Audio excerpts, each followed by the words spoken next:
Okay, I guess we can start now. Good morning, everyone. My name is Jan Todorov, and I'm a project coordinator from Storm Project, and welcome to our third online workshop, which is entitled Tools and Methodologies Supporting Future Freight and Logistics Scenarios and Policies Assessment. A little bit of a heads up about the program. So we will start with a little bit of heads up how the meeting will be organized, and over today's session we would have three presentations. The first presentation is entitled EU Logistics Policies Assessment Tool and Use Case, and this part of the session will be moderated by Jonathan Kochler from Fraunhofer.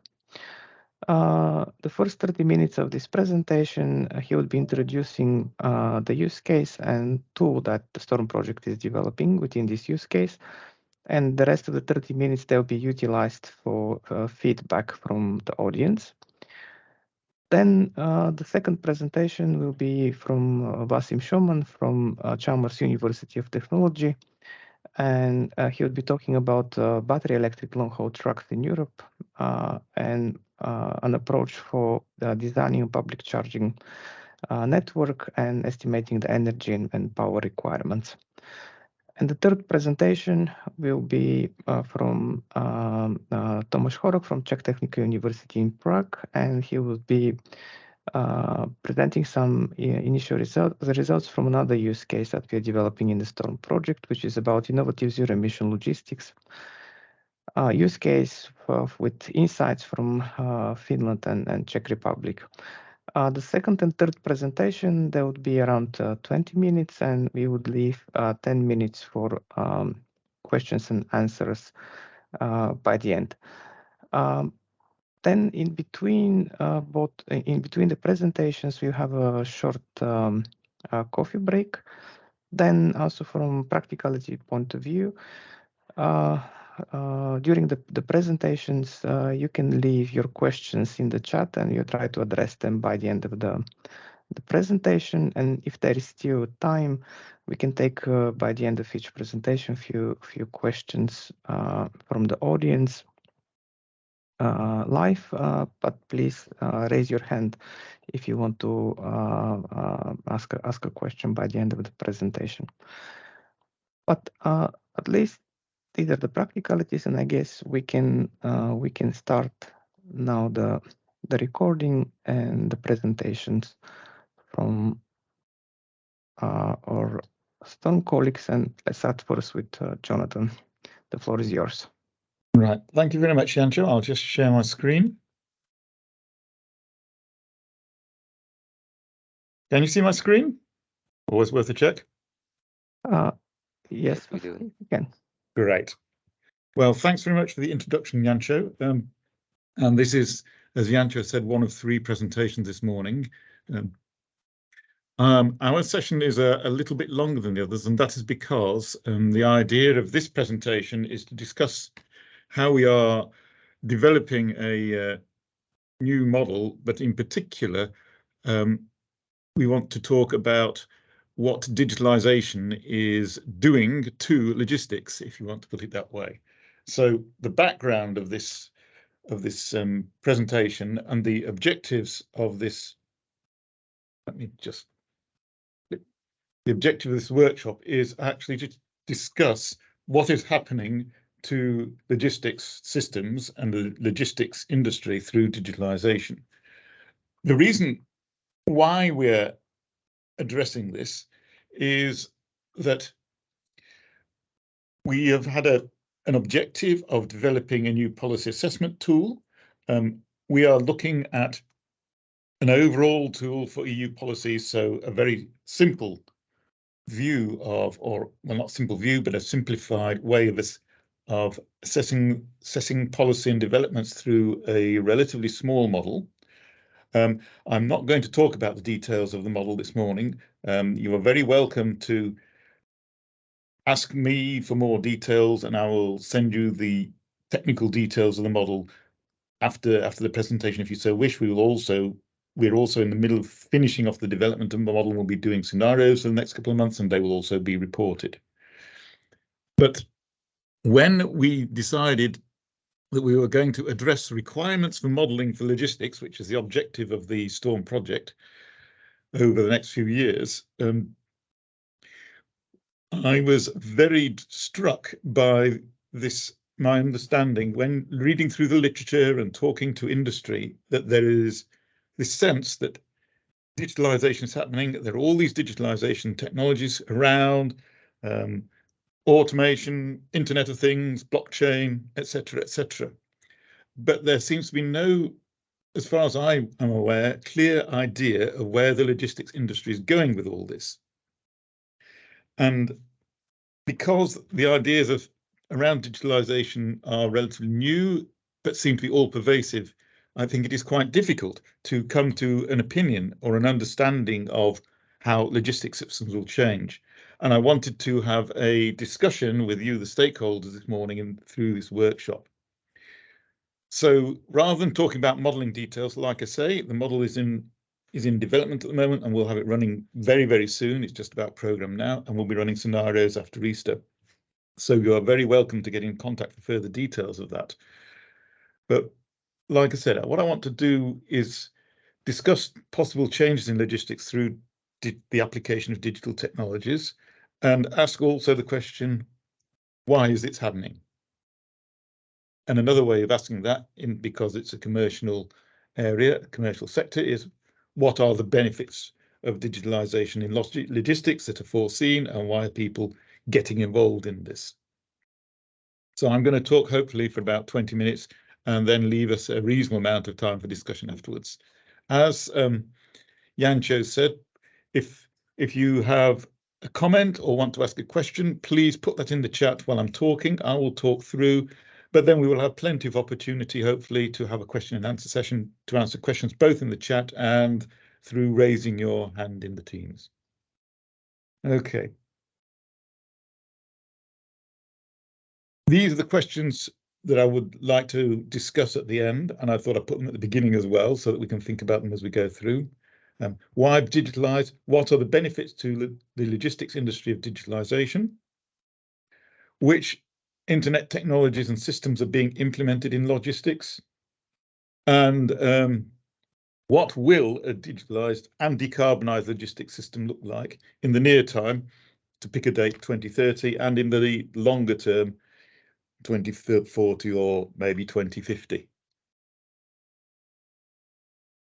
So how I'm going to structure what I'm going to say is have a brief discussion of the overall trends, talk about our understanding of what's going on with digitalization in logistics, talk a little bit about recent external events that are having their impact, and also mention decarbonization, because for us, in our understanding, certainly for me, this digitalization wave in logistics and in other industries is part of a twofold change in the context, in the environment in which industry and logistics as well work.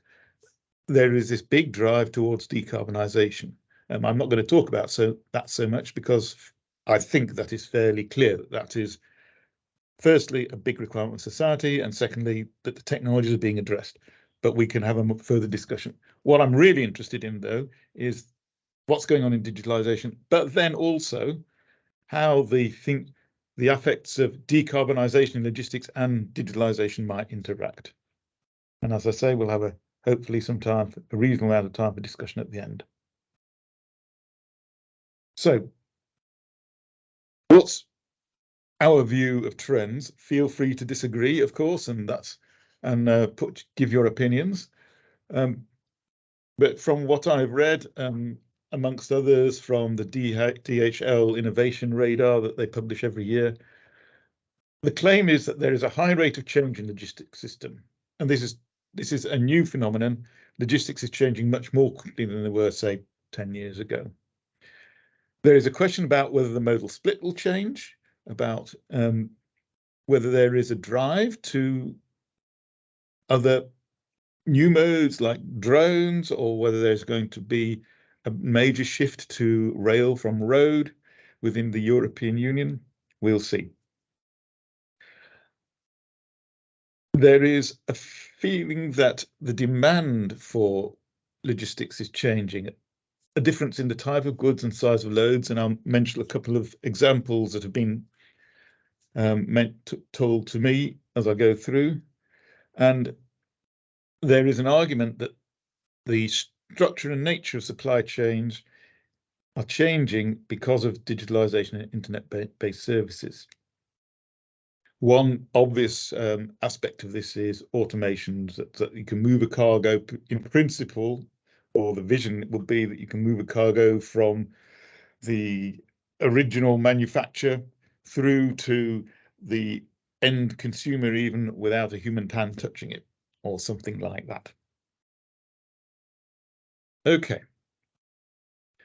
So the three main trends that we've identified both through surveys and through literature reviews are digitalization. And one question you can ask is whether system change is more important than having a bigger effect than the conventional environmental policies that are now being imposed on vehicles.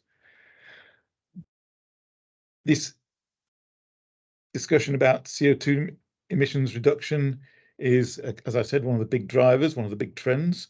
And one of the features that we're now, according to my information, beginning to see from both consumers and producers is that there is an actual demand for improved environmental performance. And then the other thing, which wasn't on our radar at all when we started the project 2.5 years ago, but now has to be considered, we think, is whether there are any long-term or ongoing behavioural changes due to the COVID lockdowns, whether this has changed the demand of type of goods and size of loads, and whether this has impacted the development of new supply chains and logistics structures. Talking about digitalization in a little bit more detail,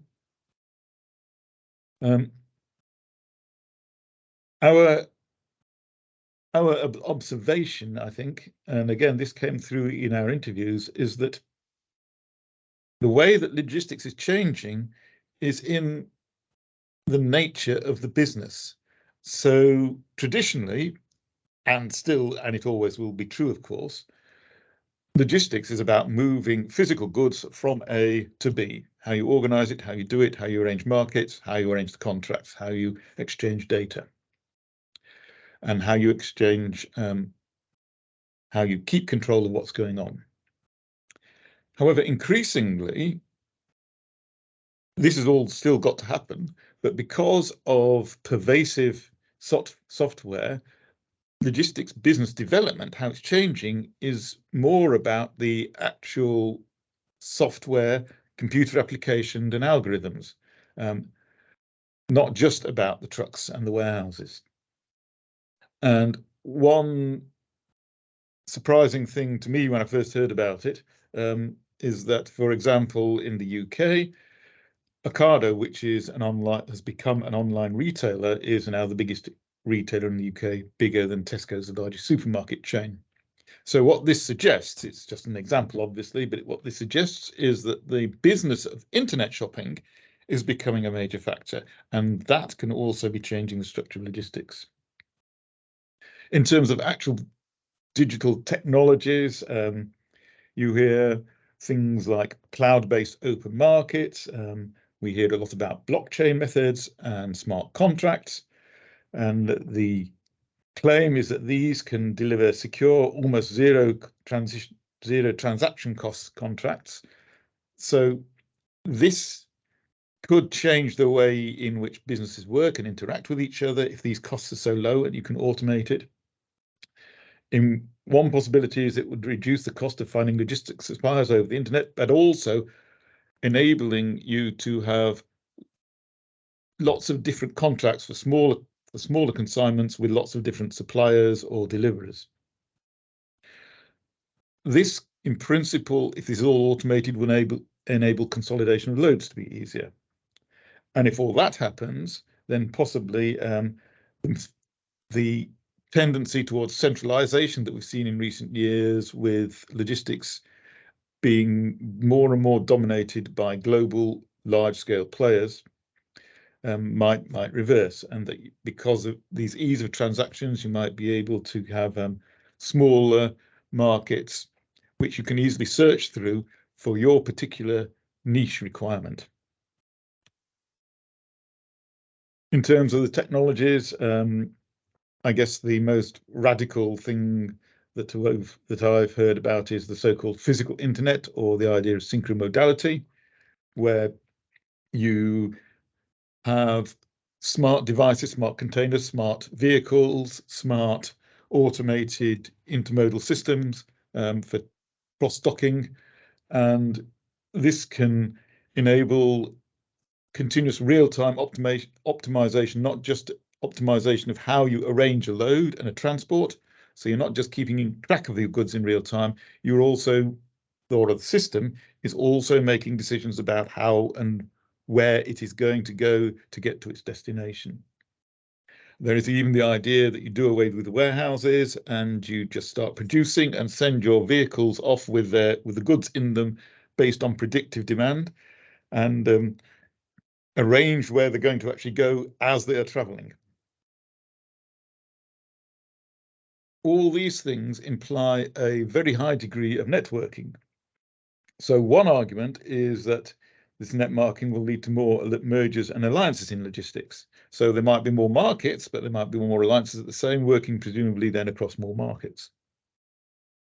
And the argument here is that if you can consolidate distribution centers, and with this pressure to reduce the time of delivery for distribution to consumers, there is a pressure to have local distribution centers. But if you can consolidate these distribution centers, then you don't necessarily need to have more of them, and so you can avoid the extra costs of having lots and lots and lots of small distribution centers. You can still consolidate. That's one idea. Let's talk about COVID. The traditional German saying was toilet rolls and pasta are going short. And this idea that things were suddenly changing, but also that basic products were uncertain, was a pervasive feeling during the lockdown. And it did at least change the debate. There was a big increase in online retail because people at home, a big increase in home deliveries, but also for many occupations, you have to be a bit careful here, but for many occupations which are office-based or desk-based, home working became a much more pervasive way of doing your job. Amazon and the supermarkets reacted by developing more distributed logistics, and this pressure, as I say, there is a pressure for more home deliveries and accelerated home deliveries. At the same time, there's this awareness that things can go wrong, that narrowly optimized just-in-time systems are actually vulnerable to disruptions in the supply chain. And so this has raised the question of how can you make supply chains more resilient? Other questions that have been raised by COVID were, will there be a permanent effect in slowing economic growth or even transport growth? Will there be a reduction in public passenger transport? And in one interesting area for logistics is that COVID had a significant effect on global cold supply chains because of all the vaccines that had suddenly been delivered all over the place. These required often to be transported chilled.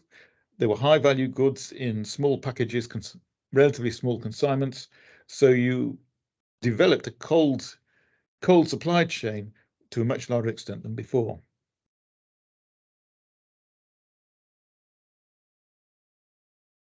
Again, recent political events, I'm not going to go into the details, but all recent political events have also raised the awareness of the need for resilience in supply chains and the possibility that they might be disrupted. I won't go any further to that. You can just say that this is no longer just a matter of end products, but also all sorts of different raw materials and intermediate products as well. So all these changes then are making the logistics business arguably more uncertain, and it's certainly facing a time of change. One important thing about the changes occurring is that they're, as I've said, they are taking place in a context where the environment and environmental emissions are being taken seriously at the policy level. And also, this is beginning to work through into the understanding in the logistics business. One quote that we had from an industrial stakeholder when we were doing interviews was, "Sustainability is also something driven by consumers. We've been telling companies to pay attention to sustainability, but only now that the consumer is asking for it, are companies considering it. It becomes a competitive advantage for companies to take care of sustainable logistics." So that was a policymaker's take. But in the maritime area, actually, action has been taken, and there is this so-called Poseidon principles for shipping investors, which have been agreed between some of the top investment and insurance companies in the maritime business and some of the shipping companies. And these principles require an assessment of climate alignment for the business that you're going to invest in, the accountability, including emissions monitoring, enforcement of these emissions monitoring requirements in contracts, and public annual reporting of the environmental impact of the logistics business. So if these are requirements of the investors, then they are certainly going to affect how logistics is going to work.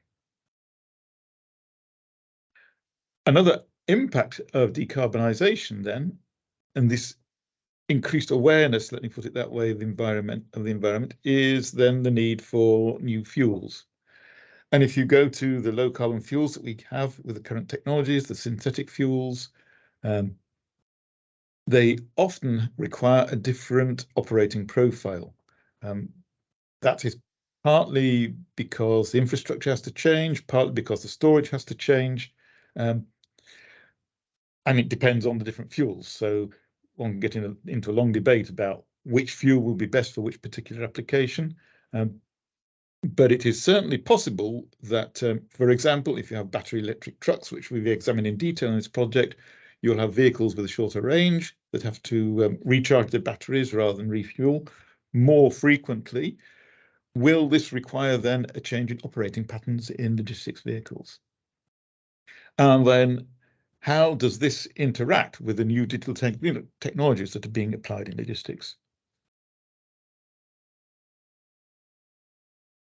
So that is what I wanted to say by way of introduction to a discussion, because that's our understanding of where logistics is going, like I say, from various sources. And we've talked to industry, we have undertaken a European-wide survey, and we have also reviewed the logistics literature, both scientific and the reports of the big players.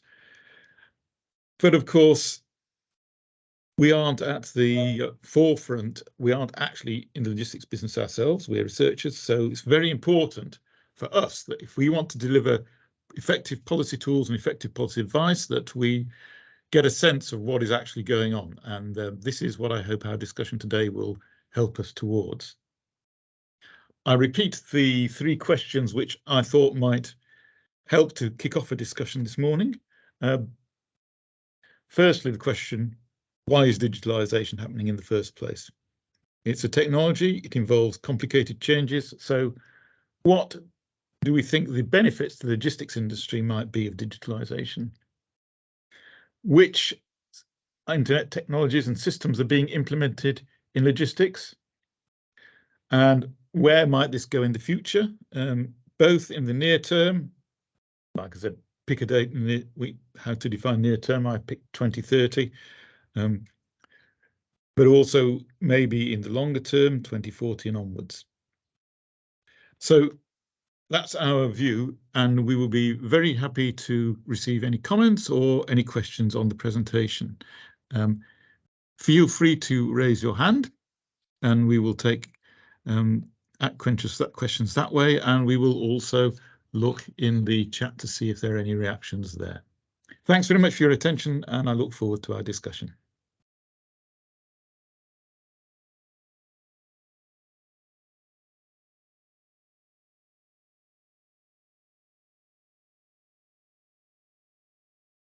So yes, I see a hand from Per. Per, yes. Would you like to put your camera on as well? Don't have to, but feel free. I don't know if it's working, Jonathan. Yep, I can see you. I will stop sharing my screen. And I guess you can hear me too. Yep, we can hear you. Thanks for a very good presentation, Jonathan. And I think you're spot on. I have just some kind of comments from the Swedish Transport Administration I'm working on. And for the present in Sweden, we are performing a commodity flow survey for the whole country, for the nationwide. And it's collecting, you can say you're collecting freight transports. Its focus is on freight and goods, not vehicles, okay? And the problem with this kind of investigation or survey is that we have a lack of quality. It's going down all the time. And we think that the costs, it's rising also. And the burden of, do you mean the cost of freight transport or the? Yeah, no, the cost of performing the survey. Oh, yeah. Yeah. And the burden of firms to respond and give a good answer is something that we also need to think about. And the samples that we are putting out is relatively small due to high cost. And of course, that you had explained a little bit, we have lack of automated or digital tools for the moment that we can rely on. Yeah. So what we see is that data sharing, we are talking a lot of data sharing, and may not be the benefits due to digital industry. But if I may widen the question a little bit, it's for the whole society, of course, the benefits. And we see that we can also threaten the business models, and it will be a problem, of course, for them who is operating in that kind of business models, of course. Yeah. And we can see that some, if you're talking about transport administration companies and the systems that they have, the providers, okay? Some is willing to provide data, and some can say that they can share data due to contract agreement with clients, for instance. But we have various levels or in the details of the data. Yeah. So we are trying to attract providers. How can we do that? We have to give them something. Yeah. Some benefit of it. So it's very. The question is not answered yet, and we don't think the digital tools that are being developed in many places in the world is they can give the answers, but everyone know that the data is something valuable. Yeah. And no one really knows how to develop their own company or business models to benefit from that. So we need to understand how we all of us can benefit from it. And we think that one thing is the normal way for a state as a transport administration is to collect data. Yeah. And the other way is just to ask, we have a project scheme, or we have a suggestion for a package of measurements, and how good or bad is that in a cost-benefit analysis? Mm-hmm. And with that we can ask, how will it change your costs and everything, your logistics thinking. Yeah. And with that, it may be a solution to use it when you are doing evaluation of projects. Yeah. And we have a relatively stable process for performing studies for new investments and so on. So it's a little bit of a comment from me, at least, to say that. And I think that maybe 2030 or 2040 it could be, maybe about 2030 could be something that been working out. We have only one that give us the data for a small cost, and they are a newcomer and they are not big on the market, but they are the first one, and I think some kind of ambassador for the new thinking, and we hope that more can come with that and see what we can measure and what we can benefit from that. Right. Well, thank you very much for the comment, and also it's a question, and it's one that we have also struggled with ourselves. Please, for the other participants, if you would like to react to this issue, that would be very helpful, and talk in the chat or raise a hand. Briefly, I will say nowadays, because online internet surveys are so easy, there's an awful lot of them. So we have found you have to complement surveys with telephone interviews and other source and literature reviews, and going to conferences and talking to people. That's on one side. On the other side, the data sharing is a big issue. So I talked about it, and I talked about how digitalization would make it possible. And there's, as you pointed out, Per, there's this hesitation to share commercial data which has commercial value.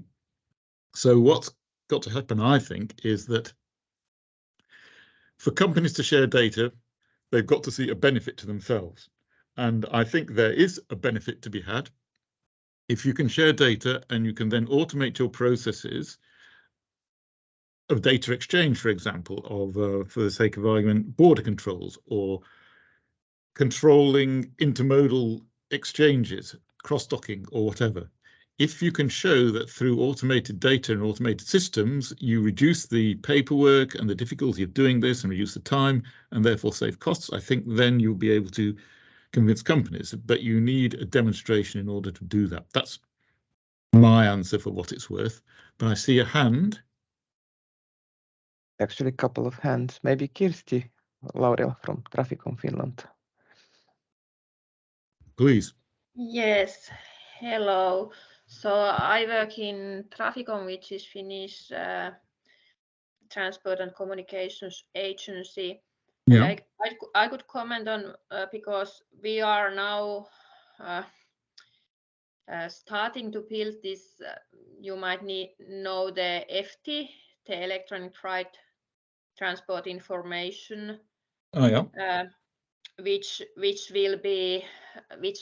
is from EU, and which means that authorities need to be able to receive the freight information from the companies. I think it's now 2025 December, and this is in EU.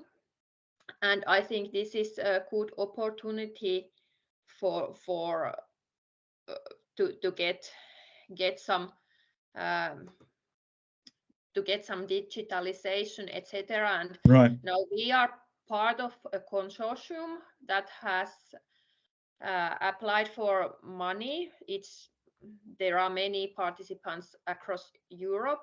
Right. And in this project, the idea is, we know in June, if we get the money, we will do some pilots with the companies so that they could start to use then this FT platform when they are ready to be applied. And I think this is a good opportunity for companies as well to start to digitalize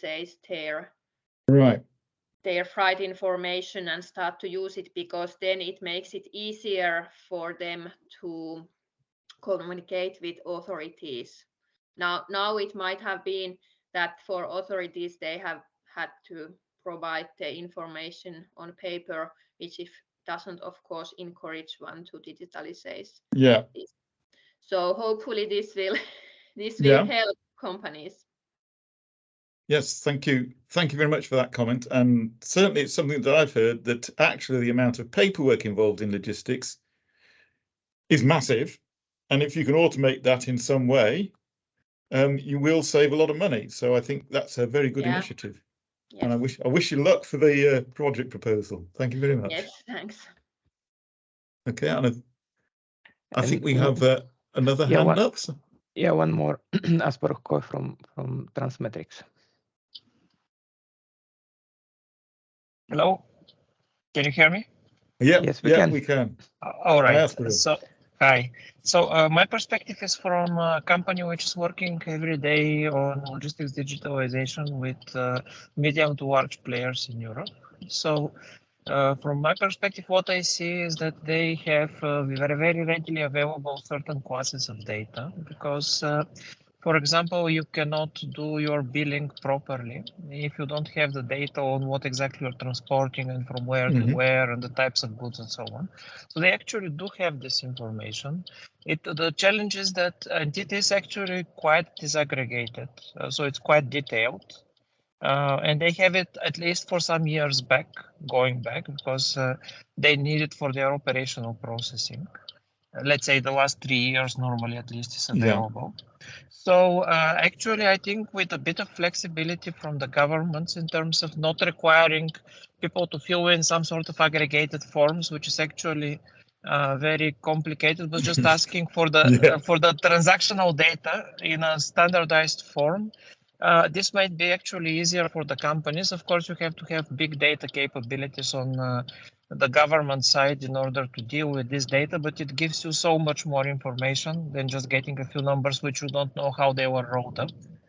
Yeah. And there is actually a very successful initiative like that for a long time ago in the US, where they have actually created a database where all the import bills which are submitted to customs for goods which are entering the US are public knowledge. So they have passed a law that this is actually public information, so everyone is supposed to submit it. And there is a database which is available to everyone, where you can look at all the house bills, master bills of everything which is entering the US by ocean or by air, basically, or by truck from the continent.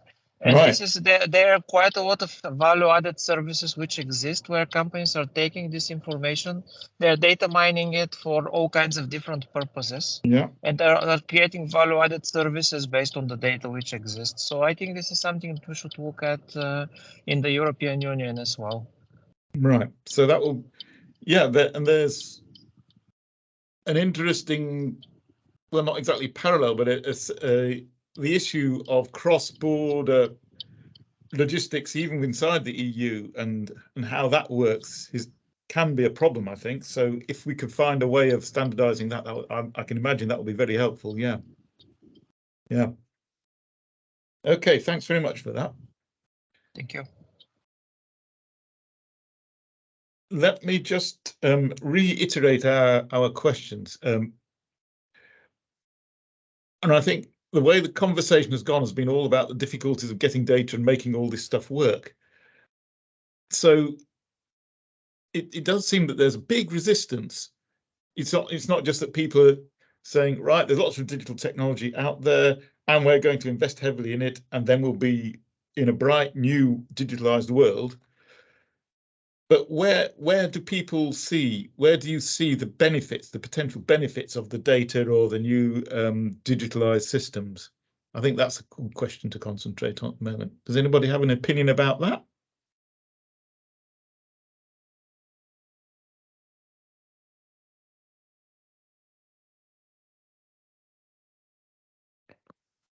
I think Per has something to Per? talk about. I can just give a short comment on that. I think it's the load factor, if we are talking about freight transports and the efficiency, because the resources are limited, of course. And that is what we are striving, all of us. So that's the easy answer. Right. But is there, it's one thing that you hear a lot about, but one thing that I'm never clear in my mind about is how much are there of loads that, for example, of delivering raw materials. So you're in the logging business and you're making paper and you're in Sweden. So you're going to cut down a tree in the forest, and that means you've got to take that timber to the paper mill, and you've got to get the lorry back to the forest. And that means I always find it very difficult to think of, well, okay, but where's the backhaul in that? And I don't know whether that's a major problem overall, or whether there's just some certain types of loads for which that's an issue. But what I guess my gut feeling, and no more than that, is that with the container business, there is a greater possibility for backhauls. Yeah. But do you know whether the possibility for improving the backhaul, effectively the load factor over all the trips for containers has been studied in detail? No, I don't think it's not in the short time, at least. Right. Okay. What we can do is to relocate sawmills, for instance. Yeah. And that thinking, I guess. Okay. Yeah, thank you. Right, thank you. Well, I see another couple of hands up. Rusha. Hello, how's it going? Hi. Yeah, very, very interesting. So my name's Rishabh. I'm from Ricardo, and we are leading up another project that's European funded called ZEPHES, which is zero emission freight type stuff. Same challenges, but the aim for the project is just very quickly is taking the OEMs, Volvo, Scania, Renault Truck. We've got Gasboha and Eck doing electrified trailers as well. Right. So the two trailers, so it's fuel cell and electric, and then the trailers are B and E. So one will be electrified, one will have batteries in, and then the aim is to say, okay, is this a vector that can then be used to extend range for those hard to achieve routes that everyone doesn't want to talk about? But yes, I think just on the point around the backhaul trips. So what we're doing with the project is we're taking the OEM's solutions, we're then matching that with particular routes that the operators are doing, and then the digital twin that Ricardo are sort of sandwiched in the middle creating is taking the models to do three things. The first one is prognostics, preventative maintenance. The second one is a buying tool. So this is around, because we're going to be running these trucks for about 1 million miles, can we characterize what mountain type driving looks like? So just because we've done it in the Alps, we haven't done the Pyrenees, we can still characterize and we can still give an operator a buying tool that's validated on mountain type range for this type of vehicle.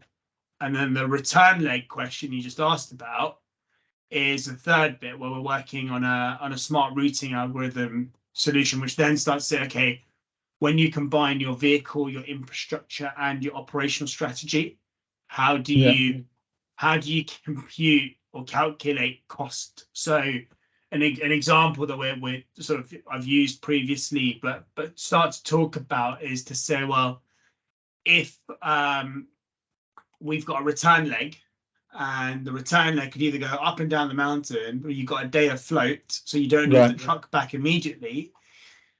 But going up and down the mountain causes 0.001% damage on the powertrain, and that might be 500 euros. Yeah. Or you could take an extra day and go around the mountain, but that causes far less damage, and it takes an extra day, but you're paying the driver maybe 200 euros for the day. So the business case is now built in saying, well, actually, I don't need my truck here tomorrow. I can have it the next day. So that's, and it's that type of thing. It's things like how you smart route with relation to the sensitivities that are more challenging with electrified vehicles, because you can't just chuck some more diesel in the back. It's far more fragile a vehicle because you can't just fill up elsewhere, etc. So there are projects that are happening in parallel with that are also Horizon Europe funded type stuff, big consortium type stuff. So yeah, I thought I'd share there are things that are happening. I mean, we only kicked off in January, so I think it's Q2 25 the vehicles start running.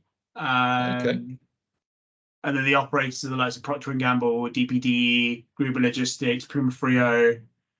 I think there's one more, Color It, maybe another. Yeah. But yeah, I can share a link to ZFS type stuff on the chat as well if anyone's interested. Right. So that's, well, actually, that at least confirms my suspicion that with battery vehicles, that's a very good example, because they definitely have a limited range, and going up a mountain, especially a big mountain like the Alps or the Pyrenees, where height difference of 1,000 meters, and you're going to then presumably the range in terms of kilometers is much reduced. So I can see how that will be a very big issue. Yeah.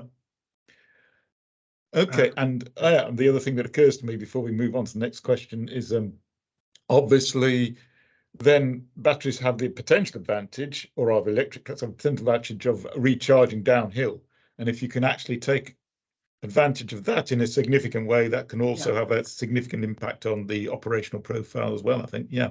Right. And another anecdote that we got from a stakeholder meeting we're at with Alice was actually electrified vehicles and battery electric can actually get up certain hills that diesels can't. Right. Oh, yeah. Because the torque is so much better. So there are now, okay, obviously you've got constraints about tunnels, but there are now routes that actually weren't available and now are. Oh, right. It's actually, I haven't thought of that one. Right. So part of the smart routing and the buying tool are considering things like, okay, there is a charger here, but can I get to it? Is there a tunnel I can't get through? Right. So actually, a lot of tunnels in Europe won't allow hydrogen vehicles through because they're scared it's going to blow up. Yeah. Which is then the result of them saying, well, actually, no, you can't go that way. And there are a whole load of these policies and things that we have to navigate through. Yeah. But that needs to be a factor in, do I buy this vehicle or that vehicle? And then weighing up the infrastructure bit. So yeah, it's fun times. Right. Yeah. Thanks very much for that. Just scribbling here. But we'll listen to it. We'll listen to it as well. LinkedIn in the chat if people want to connect, because I'll share bits and stuff about the project. Yeah, please do. Please do. Right. And I think we've got another question in the chat. Is that right?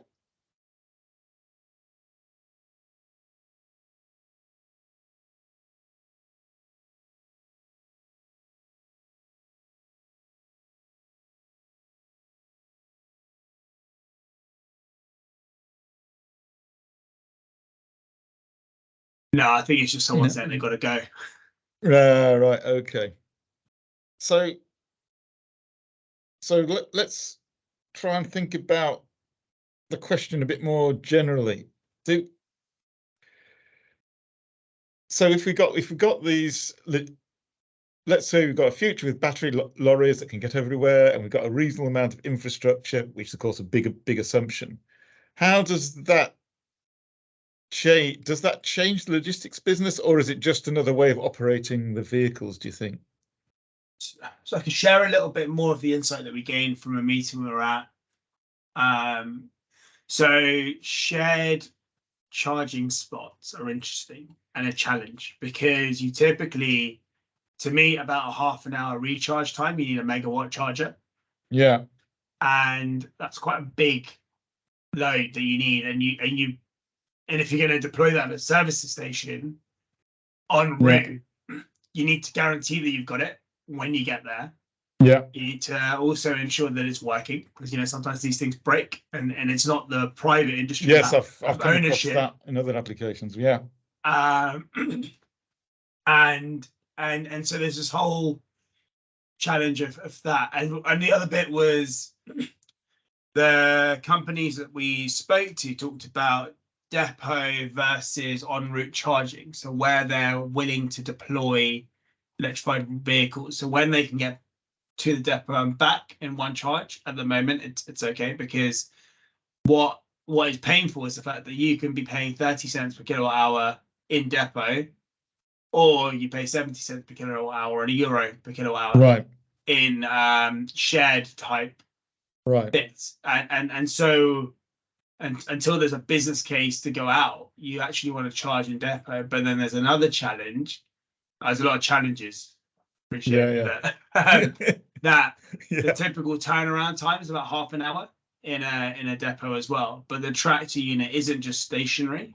It's typically dropping off a trailer, going picking up another one, going for its 5-minute refuel there, and by that time it's time to go out again. So it's where. So yes, there's a desire from operators to bring the charging to the depots, but then it's privatized charging just for them, just for their vehicles, etc. It's not the collaborative infrastructure that's truly needed to roll this out. And then there's the actual, the operations has to change, because now you might need a sort of like a middle aspect to the operation. Of the tractor comes in, the trailer's taken off by something else, the trailer's then moved by something else, a smaller sort of depot based. Right, yeah, like the small tractor units that you saw in container terminals traditionally. Container terminals, the small diesel tractor units, which are a bit different to the road tractor units. Still big, of course, but it's that sort of thing. So there's some interesting bits around. I think from what we've understood, there's a big shift in operational strategy, which is solely dependent upon the vehicle's availability and infrastructure availability, or how those two materialize. Mm-hmm. The three are so heavily linked. You can't do two and not change the third. In any way, you could have the vehicle and the operational strategy, but you got to change your infrastructure to fit, or infrastructure and operational strategy, but then you've got to change your vehicle. So whatever it is, the three have to go together. Yeah, absolutely. And and I think that's one of the big barriers, because you've already mentioned quite a few different issues, really. So sorry, what you do in the depot, I do promise I try to fix things, not just break them. No, that's good. That's good. because it goes towards explaining why it's you can say arguably it's taking so long to happen. But if you've got to change, for example, how you organize your depots, and you've got to then develop another vehicle or another way of shifting either the container or the load. I'm thinking now of what they used to do in railway stations in the 19th century, where they used to have sort of these, not turntables, but these sort of sliding bits of track that used to shunt wagons to and fro, something like that. I don't know. But you've got to do something different. And then you've also got to think about your charging infrastructure outside the depot. And you've got to decide what size of battery you're going to have, because the battery is a big part of the cost of the lorry now. So it's a pretty complicated situation, really. So thanks very much for that. That's very interesting. Nice. Do Do we have any more comments or questions at this stage? I think we have time to accommodate maybe only one question before we have a little break. If not, time for a quick coffee, and then we'll go on to the rest of the other sessions. I mean, I have got a question. I don't know Storm Go for it. as Everybody a else is program. quiet, so go for it. I don't know Storm as a program in as much detail as I probably should have done. Didn't have the time to. Just a quick high level overview of what the aim is of it. Is it a European funded program? Yeah. So Storm is a EU Horizon 2020 project running for 2.5 years. We're finishing in August. Okay. And very briefly, we've done a series of, well, not a series, but our original aim was on the one side to look at requirements for modeling, which is what I've been doing more, but also to look at how you use data to change operational patterns of battery electric vehicles. And we were going to have a data from an OEM, but that didn't come out. But we've actually managed to do quite a lot of simulation work on that. My colleagues at EC and Chalmers have been involved in that. So they've been looking at how you might position infrastructure for heavy duty vehicles for battery electric vehicles in Europe.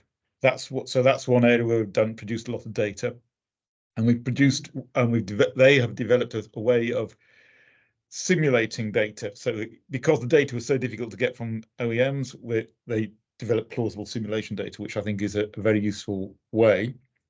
That's on one side. And on the other side, we've got an urban project, which Thomas is going to be calling out in a minute. We're going to be talking about the battery vehicles as well in a minute. And on our side, we are developing a simple model of how the system looked like for policy analysis. So something that the European Union policymakers can say, okay, let's try what's going to happen for this project. Which policies are important for promoting digitalization in logistics? Which policies can support all the answers and the investment in answering all these questions that you've raised? See, interesting. I mean, that sounds exactly like the sort of thing that I should be sniffing around to go and look at. Right. Well, do stay in touch. Do stay in touch, because we're busy scribbling with our deliverables at the moment. So it's going to be by like I said, the project is officially ending at the end of August. So by then we'll have the information. So please do get back in touch. We'll do for sure. Great. Nice to talk to you, Richard. Right, and thanks very much for your comments and questions, everybody. And now we are right on time, and I think now it's time to maybe have a little break, around 10 minutes. So we will continue in 10 minutes after 10 with the next presentations. But now we can grab a cup of coffee and stretch a little. All right. So back at 10 past 10, everybody.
Okay, I guess we are back and we can continue with the next presentation from Wasim Shoman from Chalmers University of Technology. So Wasim, the floor is yours. Hello. Hey everyone, can you see my screen? Yes, we can. Yes, okay, good. Well, hello. My name is Wasim Shoman. I'm a researcher at the Chalmers at Chalmers University of Technology. And today I'll be presenting our work, which is titled Public Charging Requirements for Battery Electric Long-Haul Trucks in Europe, a trip chain approach. And this is a joint work between us at Chalmers and Fraunhofer Research Institute in Germany.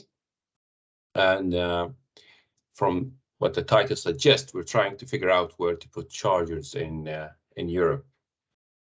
And as a background for this work, we're trying to put out chargers, but this is not a first effort to do that. There are plenty of other models which we're trying to do the same thing. There are two examples here presented. One on the left is where they're trying to put chargers using a coverage approach, which is something where they put a station every distance. And in this example here, they put a station every 50 kilometer, and they identify the capacity of that station according to the traffic passing that station. And the other one on the right here is another example of a model where they're trying to optimize the charging stations locations. So they do an objective where they're trying to figure out what is the lowest number of station we can put it in the whole EU so that it covers most of the most of the long haul trucks movement in Europe. You see, both of these models give us somehow a solution. They give us locations where we should put these chargers, but they're different. They're very much different. In terms of their data requirements, they're low, but there are a lot of missing information, especially for policymakers, such as what is the number that we should put in each station in terms of what are they going to be fast chargers, what are going to be slow chargers, how much energy do we need to facilitate these stations with daily or hourly, and what is the power requirement for these chargers. So with these type of models, maybe it's hard to do that. So we, in this work, we try to figure out or try to provide a solution for that problem. We're trying to find out the stationary chargers, the stationary public chargers that we should allocate for the long-haul trucks in Europe. And specifically, we're trying to figure out where are these chargers locations, what are their types going to be, whether they're going to be fast or slow, and their numbers at each station, and what are the energy requirements for that station. And to do that, we have a 3-step methodology that we implemented in this work. First, we tried to we had an ETIS data that shows the origin destination matrix for whole Europe, and we use that data not because we wanted to be honest. It's because we are limited to that data. We wanted more data from the private sector, obviously, but they couldn't share with us. So we had to be creative about it, and we wanted to develop our methodology stemming from the data that we got. And the data that we have is an OD matrix for the transported goods in Europe between regions, and the regions are the NUTS3 level 3 regions.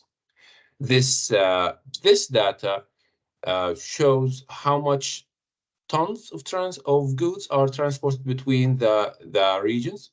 So we identified which of these OD is going to be transported with long haul trucks. Then we filtered these. We identified a share of electrification that's going to happen to all EU, which is 15% for all regions in Europe. And then we converted these OD methods into trip chains, which is a sequence of connected trips that starts from an origin and ends in a destination. And the way they are breaking down is using an EU driving regulation. We try to figure out what are the drivers are allowed to drive before they are forced to take a break or take a rest. And the EU regulation forces drivers to take, in the EU, to take a break of at least 45 minutes every 4.5 hours of driving, and a rest of 9 hours for every 9 hours of driving. But also that depends on the number of drivers and in certain cases, the number of working days within the week. So we use that to identify where these trucks are going to be stopping in between this origin to destination travel. And then we aggregated where they're going to be stopping, and we, according to the stop time, we identified which of these stops should be facilitated with a fast charger and which of them should be facilitated with a slower charger. And we used the megawatt charger and the CCS, the combined charging system, to distinguish between these types of charging points.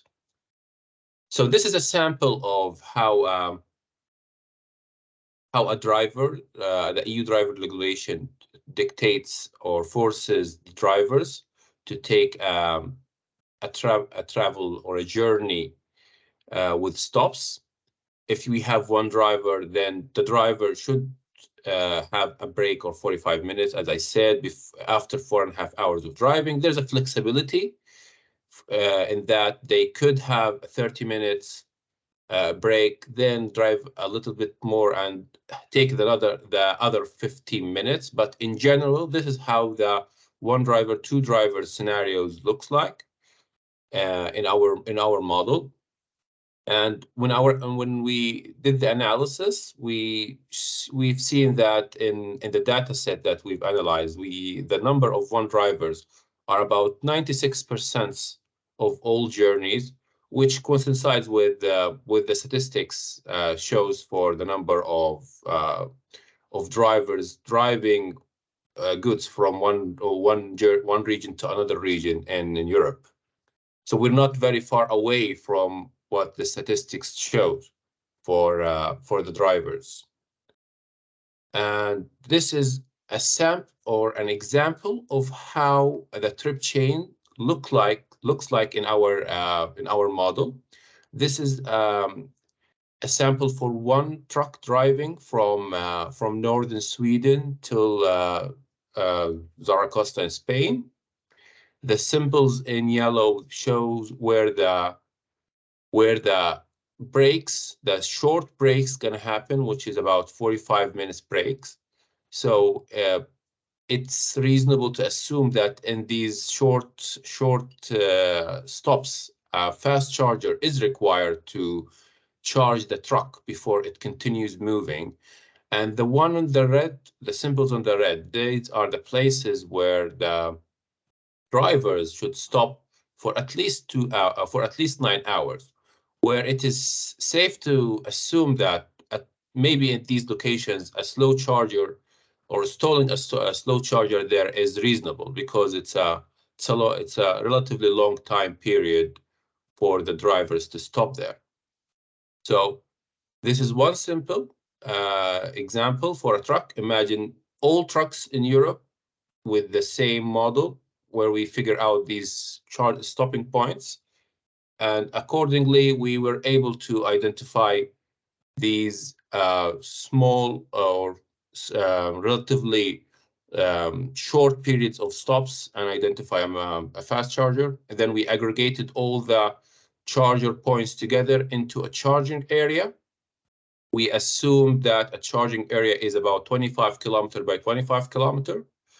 And this is only an assumption. This area could go up and down, but what is more important, that within that area you can identify any any parking or any charging station to serve than the number that we estimate for both fast chargers and slow chargers. So let me give you a short statistics or a short summary for how the model yielded these figures or these numbers. In the tour, or for every tour, we see that in average it's about 30 minutes of driving between regions. That's about 1,450 kilometers of driving between regions. But the trip itself, it has an average of 350 kilometer of distance, which it translates to about 556 kilowatt hours of battery capacity, which is not very far away from the OEM's estimates for the average battery for their truck, which is something about 700 to 500 kilowatt hours. Yeah, to cover 90% of the trips, you need about 750 kilowatt hours of battery in your truck. That depends, of course, on the roads, on the urban areas, on the rural areas, these types of roads that impact the energy consumption, which also impacts the charging needs at these stops, and which were also included in our model. How this map looks like if we just identify all the charging points in all Europe. This is a map that summarizes that.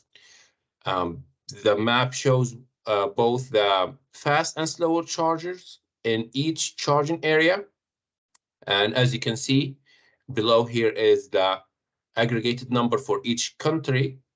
And Germany leads that, and it requires the highest number of charging points to be facilitated in Europe. But what's interesting is that the ratio between the slower chargers and the fast chargers that we identified, it is about 4.5 to 1. So we need far more slow chargers than fast chargers to cover all the required electric fleet. Only 15% of the electric fleet in Europe. So we need about 40,000 CCS combined charging system with 9,000 megawatt charging system for 15% of the trucks. The numbers of stations, or not station, charging areas that we identify to cover all Europe is about 4,160. 45% of these charging areas happen in only 5 countries: France, Germany, Spain, Italy, and Sweden. Yeah, and on average, of course, the charging area serves about 47 trucks daily. And if you translate that into energy requirements, you see that this map also shows where the highest demand for energy daily going to happen. And again, it's in Central or maybe Western Europe. But the ratio here for the energy that's going to be charged with fast chargers is way higher than the energy that's going to be charged with slow chargers. As you can see below, the required energy to charge all the main scenario of us, which is 15%, is about 110 gigawatts per day. That's about maybe 1 nuclear reactor. To charge 100% of the electric fleet, you need about 540 gigawatts per day. And on average, of course, a charging area requires about 24 megawatt hours daily. This is a summary of what we've done. We didn't go into much details into our models or how we actually implemented the model and our assumptions in that model. Maybe you can read that in our already published report, and our paper is already under review. So maybe soon you can read that in details. But in our next step, we're trying to use the results that we got from this model, and we're trying to compare that with other models, specifically the two models that I've shown at the start of this presentation. So we want to find out why, of course, our results is different than theirs. So we want to understand how different our results are from the other models, and how significant they are. What is the what we provide also some statistical and spatial analysis for that difference, and how that difference is originated to. What's that difference originated to? Whether there are assumptions that led to that difference, or whether there is a methodology impact that led to a difference in estimate the number of charges for certain areas or certain countries. So we're doing that now. It's about to be finished soon, and there is a group that are working on driving travel patterns for these truck drivers in Europe. So we want to see how our assumed driving behavior is going to change when we compare that with real drivers or real patterns from real drivers in Europe. Maybe we can update our model with such travel patterns. So we're waiting for their results to arrive so that we can update that. And we are exploring the impact of reallocating the battery electric trucks in Europe. So we assume that 15% of the trucks are going to be electrified in whole Europe, which is an average estimate. So there are a group of bachelor students of mine working on that, doing some analysis of how in 2030 some countries would actually have higher percentage of electrification, thus the trucks would originate from these countries more, and how would that impact the infrastructure that we've estimated. And lastly, we also have a proposal to look into the impact of these charging points on the grids and the power system, and we want to are we going to do some more analysis of that? So that's it for my presentation, and thank you for listening, and I'm now ready to take your questions. Thanks, Wasim, for the presentation. Actually, there is already one question in the chat. It's from Stephanie Van Dam. Hi, Wasim. Does your study also look to depot charging, or are there CSS and MCS assumed to be public, and are there grid restrictions taken into account? Yes, so we did not include the depot charging. As we said, we're looking into the public chargers, which are they going to be allocated in public. Depot charges are going to mainly be financed, I assume, by private companies. And yeah, at this stage, we looked only at the public chargers. And the grid restriction is what is going to be looked at next in our next step, the impact of that on the grid and how the grid could be considered while doing the allocation of the chargers. So this is a restriction that could help us reallocate some of the charging points to other areas if there are some limitation from the grid. Yes. So, yeah. Are there any other questions? Yes, sure. Can I? Yeah, thank you for that answer. I was a little bit too quick to ask my question about the grid restriction. Then I saw your slide and I was like, it's the next step, which I think is very necessary to do, to look at it. The only question, the only remark that I now have is depot charging will be less expensive.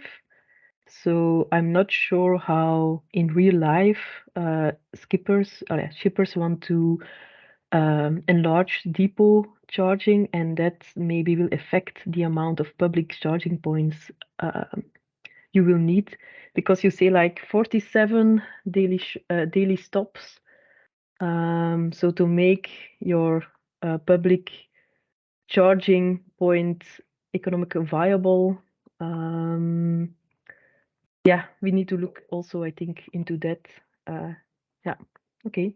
But So, otherwise, I'm impressed by the work. I really like it. It gives a good overview of the most important numbers. Good job, good work. Yeah. thank you, Stefan.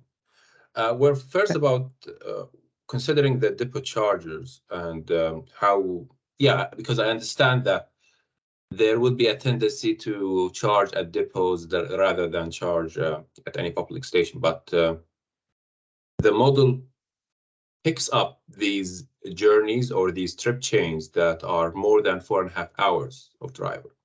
So that's our threshold to identify the long-haul trucks, so that we can distinguish between these long-haul trucks and the regional trucks. So regional trucks happens within a proximity from the origin, so they could they have a different I would say trip chain and different travel behavior. We try to focus on these long-haul trucks that travel further away from the origin, and they need to stop somewhere before they continue to reach the destination. And if you have a truck that will gonna travel more than 4.5 hours, they're forced to stop. It's not a privilege. It's a must here in Europe. So if they're forced to stop, then they have to use the public charger, and to do that, they need whether a fast charger or a slow charger in their way or located near the highway to do that. So that's how we avoided that problem, let's say, or avoided that. That thing. Yeah, it's perfect to look into a distance, but yeah, in my experience, there's also a lot of local distribution. Look, sorry, your internet connection. Hello? I think maybe we lost Stephanie. Oh, okay, she can come back. Okay, maybe then we can continue with the next question from Guido Sassetto from European Commission. And thanks again. Maybe to follow up what Stephanie was saying, I think she was thinking of the charging opportunities during every time there is a charge, discharge and recharge of the vehicles, so the heavy duty vehicles. But I would like to point out some additional points that I think are still missing from this study, which is anyway, thanks again for the presentation and for doing this, because it's really interesting overview of the system. But I think, as I already sent, I think via Andrea, some comments, I think you should revise some of the assumptions that you're using. Because first of all, well, you start with a 15% zero emission vehicle battery vehicles by 2030, which is absolutely not in line with what is proposed right now as CO2 standard regulation. So at least I would like to see 30% and 45% by 2030 to understand how this would change, because these are the numbers we're talking about. Also, on the charging areas that you identify, please also be aware that, well, you know that the AFIR discussion are proceeding. And by the way, yesterday evening, a deal was reached between the Parliament, the Council, and the Member State and the European Commission. So we have the standards defined by 2028, by 2030, etc. And basically, for heavy-duty vehicles, it would be for truck stop, well, a charge infrastructure every 120 kilometers with 1400 kilowatts up to 28 kilowatts output, depending on the road. These are the standards that have been defined yesterday and agreed by everything. So this will be the legislation that will come out. So I think you should revise this as well and try to understand how it does fit with the AFIR. Otherwise, you know, it's an independent study which is not so linked to reality, and it will stay at theoretical level, and it's not so useful for us to be to understand better the definition. Also, please, I don't understand, and maybe that's an additional question, because you split completely the low charging and the fast charging. So, but remember, what we're trying to do as well is to have megawatt charger that will work also as well, still fast charging, but maybe up to 150 kilowatts for vehicles. So it would be the same charging infrastructure used for both the trucks and the cars. This is the idea for the future. So splitting it completely, I don't think it's really proposing something that will come out in the future. Maybe last point, just for addition, something that you would think of. At the moment, I think you have an estimation of 435 kilometers as a range, more or less equivalent to 750 kilowatts. I don't get what that is based on, and also how this will change in the next years, because of course there will be more efficient new technologies, new motors. Are you taking that also into account, or are you something that you will do? That's it for the moment, and thanks again. Yes, thank you. That's a lot of questions together. I'll try to remember them. I'll answer them. Take your time. I'm still here. We can do it one by one if it's the case. Yes. So yes. So let me start from our assumptions. We did consider a main scenario of 15% electrification, and that's based on what we've seen in the literature and what we've interviewed with other companies and how they see the future in 2030 is going to happen. But we've also added a scenario where we inspected with the 100% of the fleet. So we have both the 15% and the 100% in the study. So you can scale it up to 30 or 45 or 100% if you can do the math. But we can of course add another scenario. It's not a big deal, I guess. But again, these estimates that I've seen are also not clear how they're gonna be implemented in 2030, and that's also made us question these numbers again. But it's not a big deal. We can do that easily. The second question is, I think, has to do with the number of chargers within a charging area. And basically, the model we've developed identifies the charging events first. And from that, we identify the charging area, then the charging points required within the charging area. So it's quite flexible there. We have the flexibility to adjust our charging area to be bigger or smaller according to further data at that area, such as the land use, the availability of parking, whatever. We can readjust these charging areas to, let's see, read the current situation and then recalculate the charging points accordingly. But what we've done is we've identified charging or fast chargers and slow chargers within that area, and we've identified the minimum power requirements for both charger types. And we've seen that a megawatt charger required at least 750, I think, kilowatt per hour, and the slow charger, the combined charging system, is about 57 or 60, I think, something like that, which is still, I think, is a fast charger for the personal car. So it's a relative thing when I say a fast and slow charger. This is only for heavy duty trucks, but maybe a slow charger is very fast for the personal or smaller truck. So we focused on the long haul trucks in our analysis. We use the terms appropriate for them, which might be misleading, I understand, if we include another vehicle.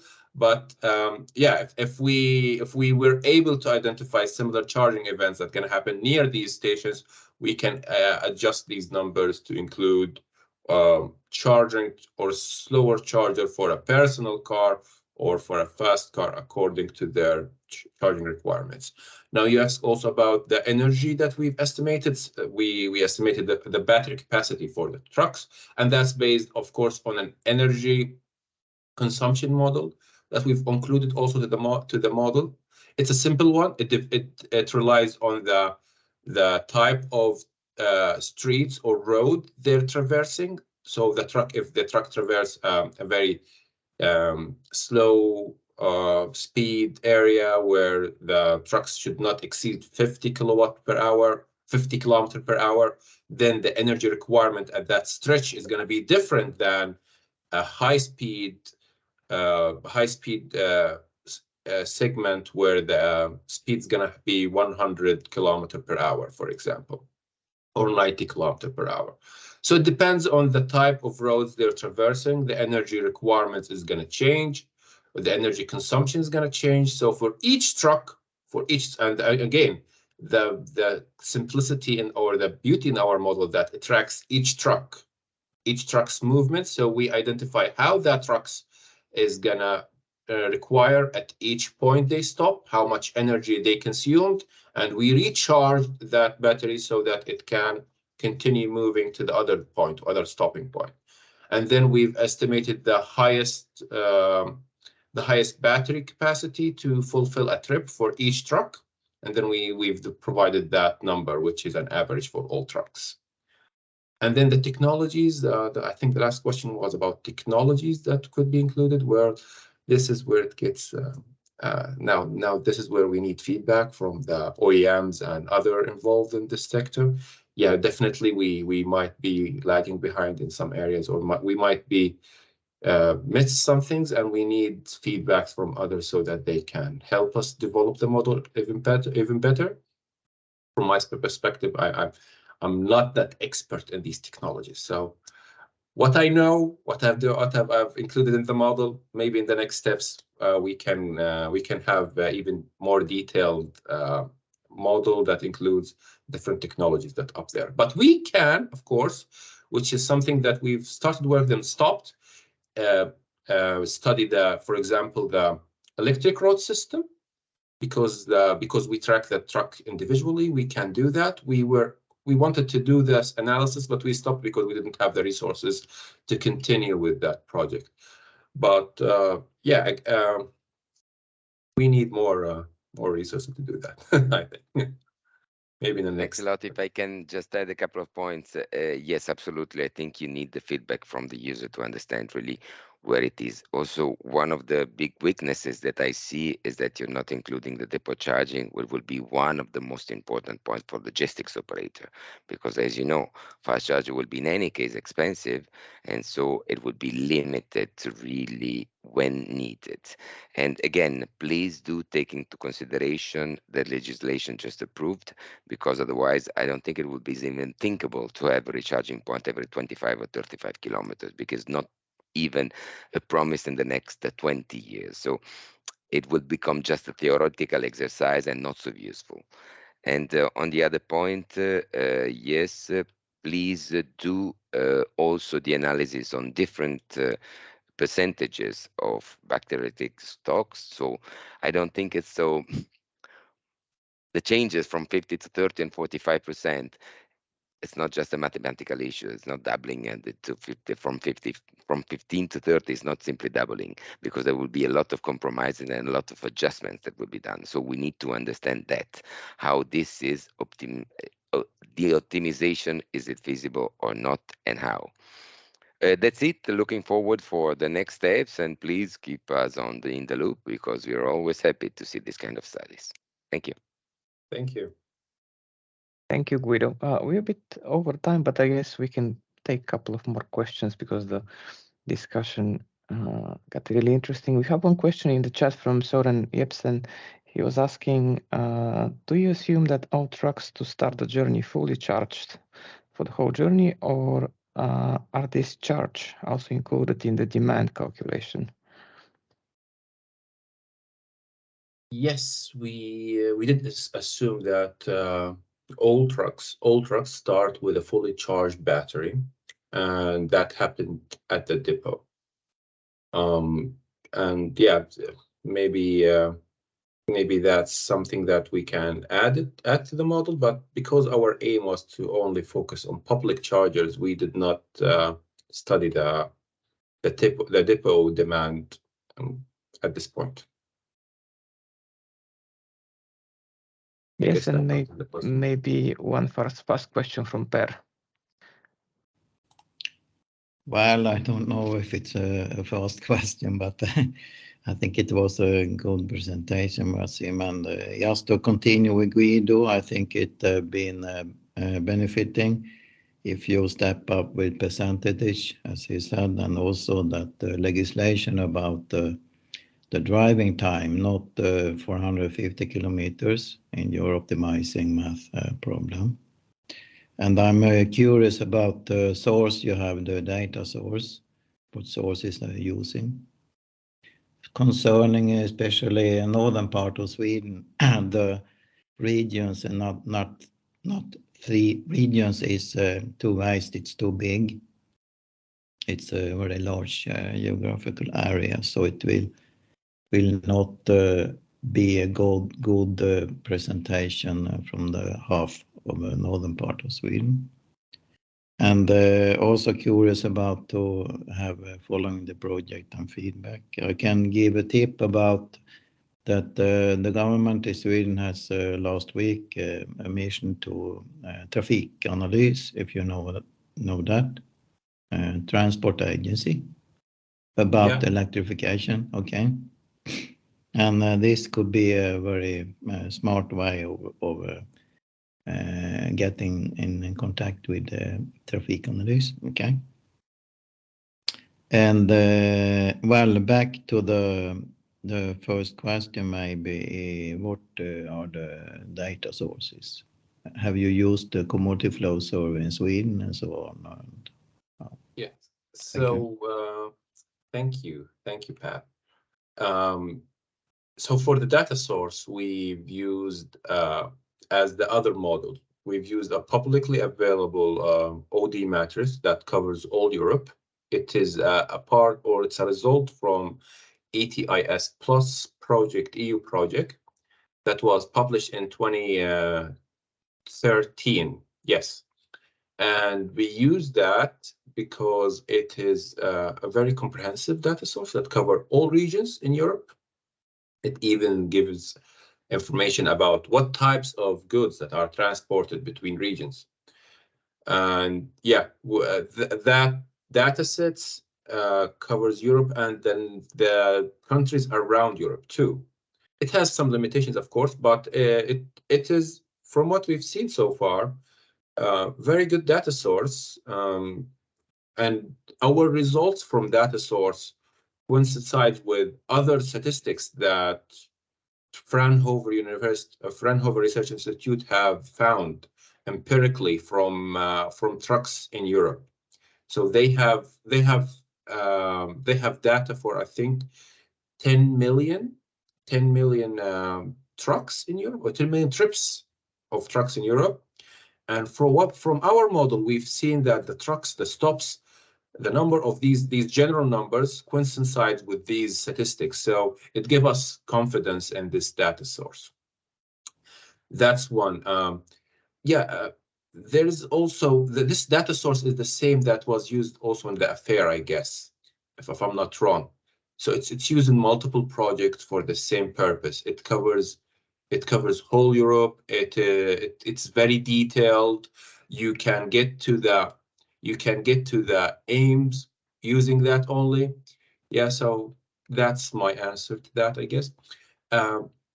And the other is the Trafikanalys. I think, do you mean Trafikverket or am I wrong? So if it's not Trafikverket, then I'm on Trafikverket, and I think the data quality is a very important part of your project to go further than not just develop a optimizing model in mathematics. Okay, so I think you have to work a little bit more about the data quality. Yes, that's my and we can also provide you with data from some goods that we have in Sweden. Oh yeah, I know that. Yeah. The problem with regional data or regional models that we've checked, that they do not consider trucks or vehicles coming from other countries and passing their country. So for example, Belgium have a lot of trucks passing Belgium, but they're not regionally in Belgium, or they don't originate from Belgium. And most of their models or most of their data, they do not consider such vehicles. this is a limitation for regional data, but it is very important that we could also put our hands on some regional data so that we can compare our results or maybe even complement our results. Yeah, it would be very helpful to have such data for Sweden. Yeah, it would be very helpful. Maybe we can talk about that later. Okay. Yeah, send a mail. We can talk. Yeah. Yes, I will do that. Thank you. Thank you, Per.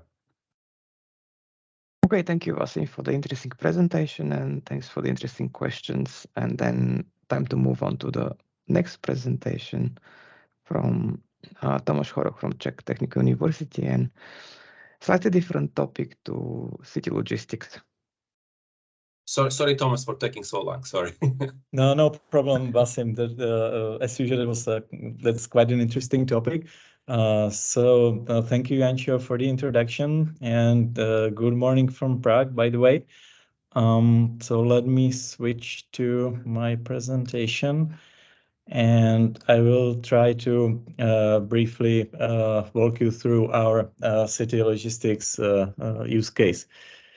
Well, first of all, let us take a look at the objectives we were pursuing. So the main goal was actually to see how the new technologies that are being deployed in the last mile goods distribution segment or city logistics segment could affect the calculated TCO of these new vehicles that are being deployed. Then we also work with, or we try to promote this modeling and visualization approach we use in this use case as a showcase for logistics providers, maybe to think a little bit more of using these approaches. And of course, we were building on the knowledge that we previously gathered in the project in the previous work packages. So as I've already mentioned, well, the main aim was basically to model and later visualize the impact of selected new technologies and the package distribution. We were specifically targeting the B2C segment. The reason for that is that in the B2C segment, these new technologies are supposed to play a major role, unlike in the B2B segment. Well, new technologies, by new technologies, I really mean electric vans, which may be not so new, let's say, in Western Europe. However, in our part of Europe, this is a fairly new thing. Then delivery robots, which I guess it's a fairly new thing. Cargo bicycles, also again the case of a technology or approach that's already being used, but still scarcely. Drones and micromobility business models. Well, if we take into account these new technologies and concept, we speak, I think we are allowed to speak of the new last mile that, of course, has the aim to, first of all, make the last mile package or parcel distribution more efficient, since the last mile is taking a big chunk of the total transportation cost on the supply chain. It could be 30 to 50%, so it's quite substantial. And of course, we would like to see reduced CO2 emissions, which in this case is quite easy to achieve, since basically all the technologies and concept I mentioned are working with electrified means of transportation or movement of cargo. And the very last point in this outline, so we try to do some experimental augmented reality visualization of the results in our emerging lab. For the locations, we actually chose 2 locations for our case study. The first location is the suburb of Helsinki, Laajasalo, which is a very specific setting. It's basically an island that's connected by a road to the city of Helsinki. It's suburban setting, so no high density housing, low density residential area. It has specific street topology, so it's the topology is very simple. It's basically one main road, so it's not so difficult to model. We considered the location for the main depot to be located on the mainland in another suburb of Helsinki, Herttoniemi. We modeled the cases for electric vans and drones and delivery robots in this case. The other locations we chose is one of the Prague's districts, district number 6, more particularly the area that is located around the CTU campus in Prague 6. So it's a mixed environment. It's a residential area. There is university campus as well. Then it's really an urban setting. So we see high density residential and government university facilities in the area. Also, the reason we chose this area is that we have a 3D printed model of this Prague 6 district. So the another reason behind that was that we could use then the 3D model for showing the results later, visualizing the results. Well, as for the depot is located outside of the interested area to the west, where the highway, where is the ring road, the highway around Prague is located. And there is a cluster of logistics facilities there. We modeled actually 3 cases, and obviously electric vans and then delivery robots, but unlike in Helsinki or Liasal case, we focused on cargo electric bicycles. So we didn't consider drones, which we find unsuitable to work in a city environment.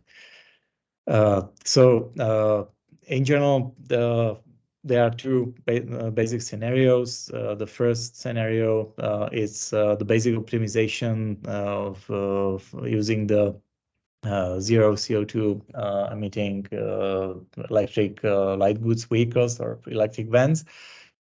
So in this case, we were performing an network optimization of the package deliveries.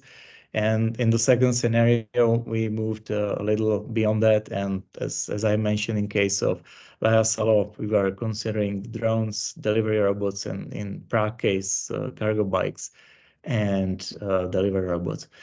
We used Matsim to optimize the package distribution and the network. And also we use the results of this Matsim simulations for as a foundation for our TCO, our total cost of ownership estimation. Well, then there is the big issue of data sources. I think we touched this topic a couple of times during today's webinar. So obviously, what we wanted to get was some real-life data. And I think, as it was pointed out a couple of times again, since this data has very high commercial value, so it's quite sensitive. So we expected that it would be very hard to get any data sets from the logistics providers. We did not really wanted to just use synthesized data, let's say, based on the logistics demand estimation for the area, let's say, based on the number of residents, average number of deliveries. So we really wanted to get some real-life data. So we were successful in the Finnish case. We got data from Finnish posts that were actually used for the modeling. In Prague case, the situation was a bit more difficult. However, we at least managed to get some data from DHL and local 3PL provider, logistics provider Liftago. So in Prague case, we work with the combination of synthetic data plus the limited data we got from DHL and Liftago. Still, what we would like to do is to do some validation. Right now, we are finishing the talks with the Czech Post on getting their data, so we can at least use them for validation of our Prague case. So this is just a flowchart how the use cases were developed. So as the data sources, we for the street network, we took open street maps, then the population data from publicly available censuses, then delivery data from the logistics providers, vehicle specifications from the literature review we performed. So as you can see, by combining the synthetic real data, we got input for MATSIM scenarios, and later on, these outputs from these MATSIM scenarios and simulations were used to calculate or to estimate the total cost of ownership, and also these outputs from MATSIM were later used as an input for the experimental AR visualization. As for the model parameters, let me just quickly show the numbers we considered. Of course, we are pretty much aware that there is a high degree of uncertainties, especially with these emerging technologies. However, we try to do our very best to provide or to work with as much realistic estimates as possible. So these are some basic parameters for the vehicles we were considering. Then for the capital and operating costs of these vehicles, so this includes of course, the purchase price, expected lifespan of these vehicles, and estimated maintenance per year, which is, I think, the biggest unknown here, since there has not been really still a long-term experience with real operation of these vehicles. We modeled the period for the TCO calculation. We modeled the period of 20 years. Of course, we had to, in order to make the full TCO calculation, so we had to include also the labor costs. So as you can see, these are still pretty much different for Finland and the Czech Republic. So of course, we took this difference into account. As for the robots or drones, we were assuming that the operation of these vehicles or devices will not be fully autonomous, that this will be controlled by an operator, which I think it's pretty much in line with the development in the field. Then as for the outcomes for the Lyocell case, so the TCO estimates for the vehicles we were considering, this means for events, drones, and robots, you can see in the right part of the slide. As you can see, if we consider the 20 years of operation of these vehicles, so the largest part of the expected ownership cost is still cost of labor, even in the case of drones, robots, where, as I've mentioned, we are expecting those operators to be present, and of course the highest costs are associated with events, where we expect still the operation using a driver. We did not really work with autonomous driving implementations in this case. Well, so these use cases I've mentioned was based on the real Finnish Post data. Here, so you can see some of the average trip length per average workday, and we also calculated the estimated amount of CO2 that could be reduced by the implementation of events based on some average number of work days per year. So this is just some graphical output from Matsim, just shows the specific topography of the Laisalo area and the depot located in Helsinki suburb. So as for the drone scenario, there we were a little bit we had to consider where those delivery drones could actually fly. So in order to avoid any let's say issues with drones flying over private houses, so we considered a simplified case with drones flying over the existing street network in the area. And as for the delivery robots, obviously the network looks similar, since we assume that they will be using the walkways and bike parks that are located in Laisalo. As for Prague case, again, the TCO results are shown in this slide. In this case, it's again for electric vans, for electric bicycles and delivery robots. So the pattern is similar. It is not a surprise to see that still the major contribution to the total cost of ownership in this case is also the cost of labor. Also in total values, this is slightly lower than in the case of than in Finnish case. Another, as I've already pointed out, another unknown here is the service cost of these vehicles, which could of course vary substantially. But as I've mentioned, we try to do some extensive literature review to at least get some hopefully realistic estimates. Finally, for the visualization part, so the motivation for us to show something else than just maybe some outputs of the simulation from Matsim.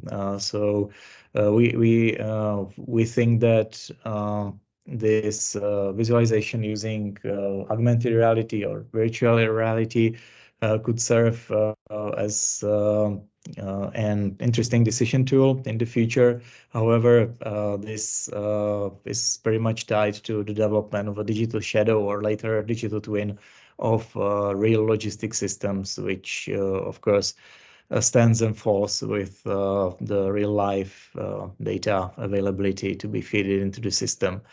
So we took this really as a sort of an exercise to see also the limitations of the current augmented reality devices that are available on the market. In our case, we were using Microsoft HoloLens second generation glasses for this purpose, which still, although they are pretty much advanced compared to the first generation, still pose certain limitations. For example, in the sense of computational power. And as for the 3D model, so here you can see the depiction from of the 3D model of the modeled area in Prague 6 we actually used. As for the results, so here I just is just a projection through the Microsoft HoloLens glasses. So you can see the 3D model with the main road network depicted in orange and yellow. Also, you can see some blue delivery vans moving around. So our colleagues are still working with actually better fixing the AR layer on the 3D printed model. Then please do ignore the animals. They're there just for distraction. And also I have prepared a short video for you just to see how this AR demonstration looks in reality. So hopefully you will be able to see the videos. And as you can see, the street network extends also beyond the model in this case, since the vehicles also need to enter the area.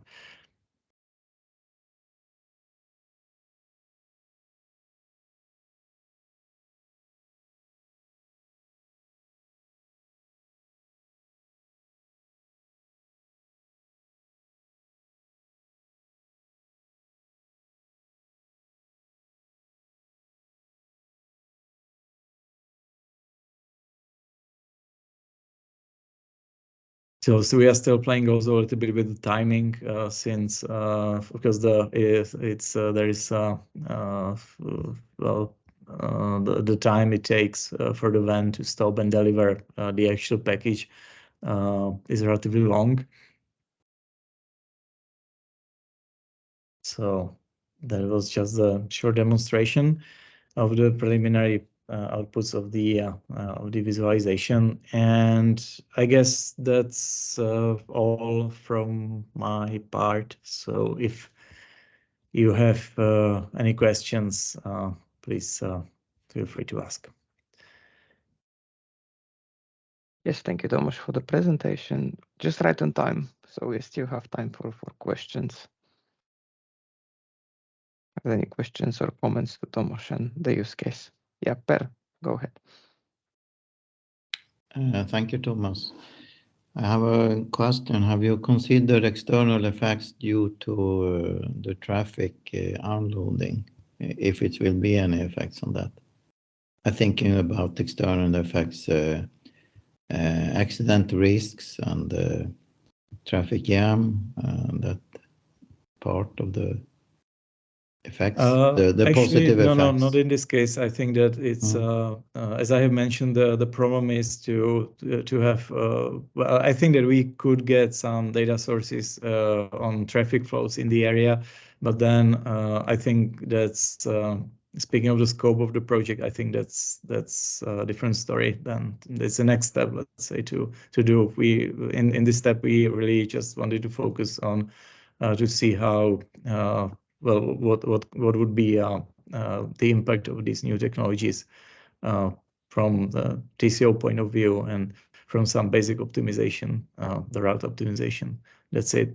So I think that in order to incorporate the real life traffic in the area, that would be the next step. Yeah. Okay. Thank you. Yes, Paolo Cerini from the European Commission. Good morning. Thank you for the presentation. Yes, I come from DG Move.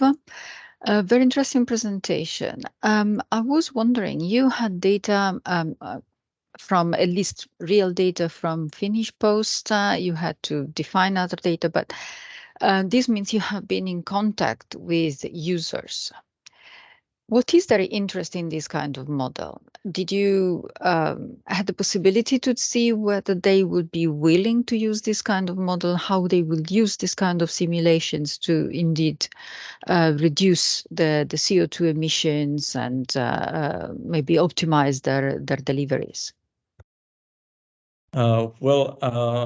In Czech case, unfortunately, we did not really see much of an interest, to be honest. Maybe the situation with the Finnish Post was different, and I guess Jancho could tell us more about that part because they were in touch with the Finnish Post.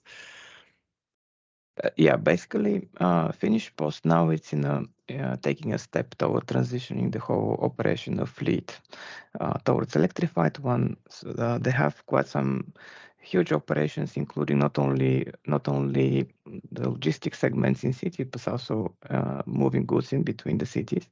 So it's a big job. And basically, they wanted from us. They decided to share the data because quite often we were approaching them with the question, "Can you share that data with us so we can co-create something together?" But we were hitting again the same problem. Like they didn't want to share initially anything because they were afraid. And quite often, from VTT perspective, since we work a lot with local business and local companies in Finland, when we approach them and we try to do some R&D study, including different digital tools, there's quite some hesitation towards what we produce through the digital tools itself. And that's why we decided to take this alternative approach, proposing to the POSTI to give us the data within this project, and then we can showcase actually what is the real benefit. And for example, this area in Helsinki, to make a comparison, how the situation would look like if they switch to fully electrified services, and of course taking into account practicalities. Because in Finland, some districts are not heavily populated, and this poses certain challenges in the deliveries. Kind of like choosing is using ground vehicles is the way to go forward, or maybe in the future alternative vehicles needs to be included in the picture. But then it comes with also with the question, what will be the price of those vehicles, what will be the maintenance costs in the future, how the logistics system needs to be reorganized, and of course the pressing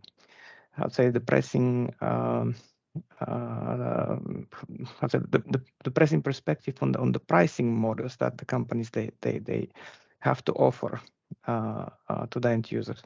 So in that sense, I think at this point we were able to convince them, and it's a way step forward to maybe a further cooperation, at least with the Finnish POSTI. A couple of new projects that are kind of like underway in discussion. And also, when we were discussing with Tomasz and the logistics, kind of like the team working in the logistic case, we believe that this augmented reality type of model is something that will maybe help to decrease the uncertainty in the logistic companies in any kind of tools that we propose as researchers that can actually help them to visualize how the cases develop based on the real data and what are the benefits that they can get out of the tools and the studies we can do for them. Thank you, Jantje. It is indeed exactly what I was asking. I understand that there are out there some tools that are meant, and I'm sure they will be able to help logistics operators. The question is, how much are you approaching users to make certain that once that this tool is, let's say, finalized, is actually used by some operators? Just to make certain that, as Guido was saying before, as for the study, is not just a theoretical exercise that then, is a fantastic model, fantastic simulation, provides very interesting results, but no logistics operator will ever take it up to assess whether to change their fleet and for their operation, etc. So are you making these steps towards potential users? Yeah, at least in the VTT side, we have a long history working with the Finnish companies, and at least in VTT, we have lots of different R&D services, and most of those, they're kind of like software services and solutions that we're developing. And basically, the reason of starting this cooperation with POSTI was the same question. We were trying to offer a study and a similar service, but then they were quite hesitant, actually, what is the benefit. That's why we decided to take this approach from the research perspective, and then convince them on the value that the digital tools they can create. And this was the way to go further. Of course, from my experience discussing with other companies, more or less it's the similar situation, even though we produce a lot of tools and quite often we're in contact with them and we try to offer studies. But there is still a bit of a, I would say, hesitation. For example, I see it more like a mindset issue, because logistic business has been doing certain type of things maybe for the last 50, 60 years the same way. And this comes from the fact that quite often companies, they consider doing physical piloting. When there is a new technology on the market, they consider like just buying maybe a few vans, running expensive pilot for a few years, spending money, getting experience, and then scale it up, which will take a lot of time. And then from our research perspective, we're popping up with some kind of new type of tool. And we're promising that we can solve this problem within maybe few weeks of simulation and data. And they start wondering how it's possible. Are we that advanced nowadays that we can actually solve that kind of dilemma in less time? So I see it more like finding the mindset of the companies is something that we need to do as researchers in order to convince them that actually through all the new digital tools and technologies that we're developing, we can actually bring real value. We can cut the time for developing, for transitioning the fleets. We can also cut the costs for this physical piloting, and of course, cutting the time for this transitioning process. But I see it more like as a process, and that's why through this cooperation with, at least with the Finnish Posti, we try to kind of like pave the ground and use it as a showcase for other companies to continue the collaboration and utilizing the tools that we have in our hands as researchers. Thank you. Okay, thank you, Paolo, for the questions. Do we still have any other questions or comments? Something from the chat? Okay, I don't see anything else. Maybe we can conclude this webinar. I would like to ask all my colleagues that were presenting today to light up the cameras.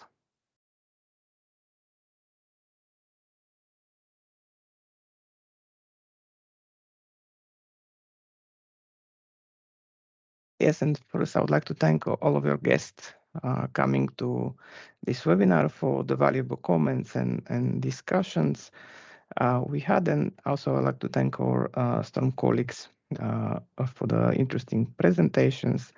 And to wrap up, we've been focusing on this webinar in presenting 3 use cases that we're developing in STORM project. The first use case was about creating a new type of policy assessment tool that is still under development, and we were collecting feedback from our audience that will be utilized for the design process. And Jonathan Kochler from Fraunhofer, Germany, will continue the work, and some more developments will come in the forthcoming months.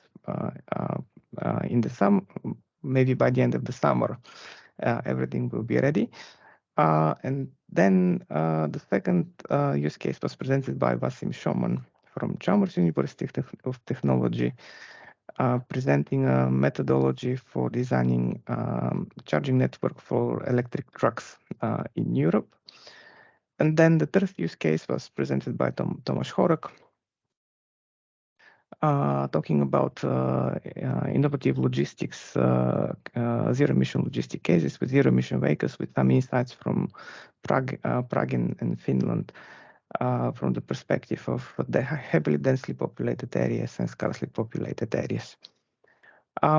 We'll plan to continue the discussion further since our project is going towards an end in August, but the last week of May, we will continue the discussion around the results in the STORM final event that will be held in Prague. And this is another opportunity to invite all of you to join the event, which is IEEE Smart City, IEEE Symposium in Smart Cities, where on the second day we are organizing a dedicated STORM session. I guess Tomasz can send the link in the chat for those who would be interested to participate. And then if you decide to join, you have the pleasure to meet all of us in Prague and to have a further discussion on all of those topics.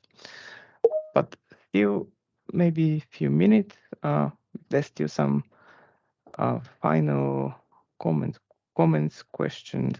Maybe now is the time to ask.